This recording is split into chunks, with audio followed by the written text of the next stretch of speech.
نقيب الحسين الزياني رئيس جمعية هيئة المحامين بالمغرب. اليوم نحن في طنجة في مؤتمرنا الثاني والثلاثين لجمعية هيئة المحامين بالمغرب. ننظمه في ضيافة هيئة المحامين بطنجة تحت شعار عميق، شعار كبير، وهو المحاماة فاعل محوري وأساسي في منظومة العدالة. غايتنا هو أن هذا المؤتمر أن لا يمر مجرد محطة تنظيمية، أن يمر محطة مفصلية، محطة عميقة، محطة ترسم الاستراتيجية وترسم المكانة الطبيعية والمكانة الحقيقية لمهنة المحاماة في بلادنا وفي منظومة العدالة. ثم أيضا أن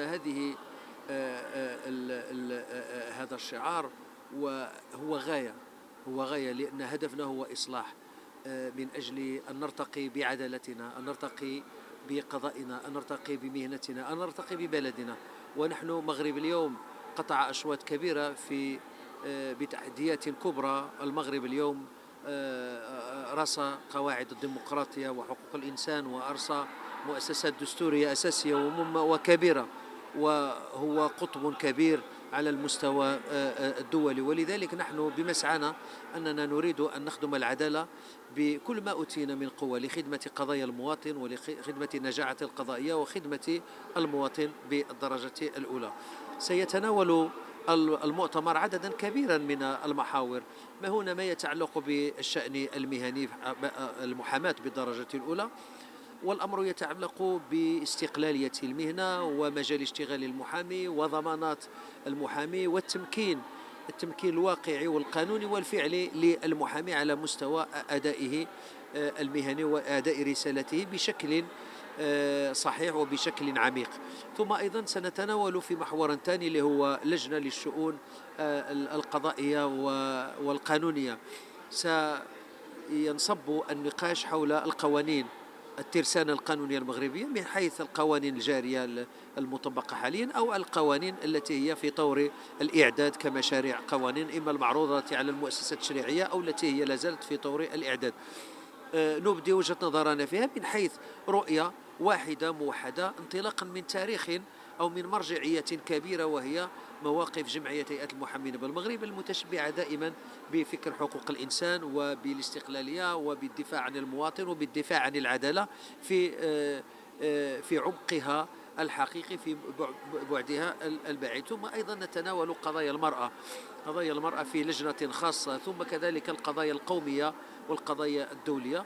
وسينصب النقاش بشكل أعمق وبشكل كبير على القضية الوطنية الصحراء المغربية، التي نتجند دائما في إطار مكتب جمعيات المحامين بالمغرب عبر تاريخها للدفاع عنها. ونحن شكلنا أو أعددنا لجنة دبلوماسية موازية ونزلناها على أرض الواقع، تضم خير من الباحثين والفاعلين على مستوى الفكر ومستوى القانون الدولي للترافع في حول هذه القضية على المستوى ليس الوطني فقط، ولكن على المستوى الخارجي، في المحافل الدولية، في المنتديات، في اللقاءات.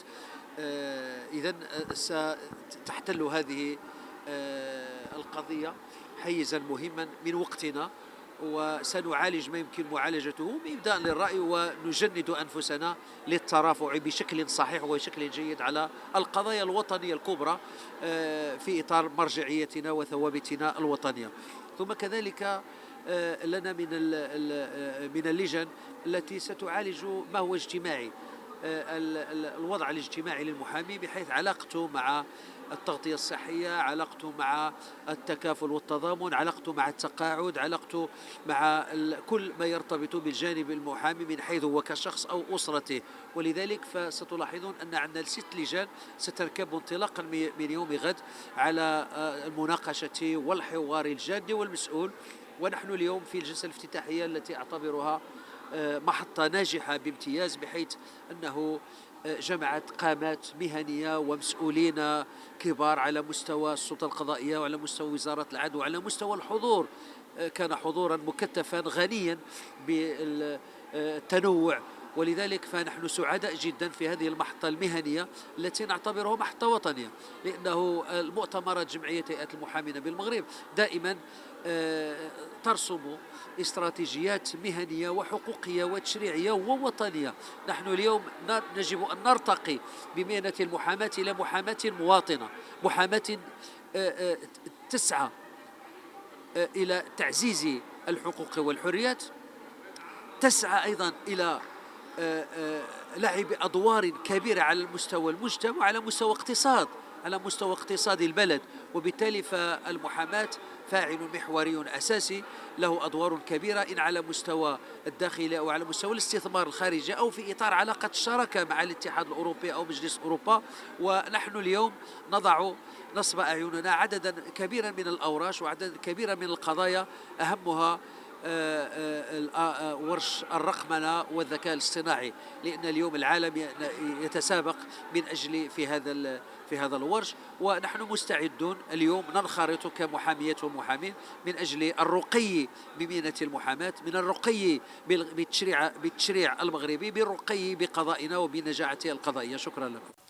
أنور بلوقي، نقيب هيئة المحامين بطنجة. صافي، إذا فعلى امتداد 3 أيام كاملة كان اليوم الأول من فعالية هذا المؤتمر 32 لجمعية هيئة المحامين بالمغرب، والذي ينعقد بمدينة طنجة. اليوم الأول كانت جلسة افتتاحية كما لاحظتم، حضرها مسؤولون مؤسساتيون وكذلك النقباء من داخل المغرب ومن خارجه وكل المحامون المؤتمرين والمشاركين. كان الرهان أيضا على الوقوف على ما ركنته مهنة المحاماة من خلال كثير من المحطات. أقول محطات سيما هذه السنة، هذه الخريطة التي كانت سنة حافلة بجميع المقاييس، والأوراش ستنكب 6 لجان ستنكب على مناقشة الكثير من المواضيع، منها المهني ومنها القانوني ومنها أيضا ما يتعلق بمواكبة التشريع. أتمنى التوفيق لفعالية هذا المؤتمر إن شاء الله. النقيب محمد أقديم، رئيس سابق لجمعية هيئة المحامين بالمغرب، نقيب سابق لهيئة المحامين بالرباط. حضرت المؤتمر 32، وهذا من الواجبات الضرورية التي يجب أن يقوم بها المحامي، وبالأحرى عضو مجلس أو نقيب سابق أو رئيس سابق. وبالتالي فكان احتفال رائع.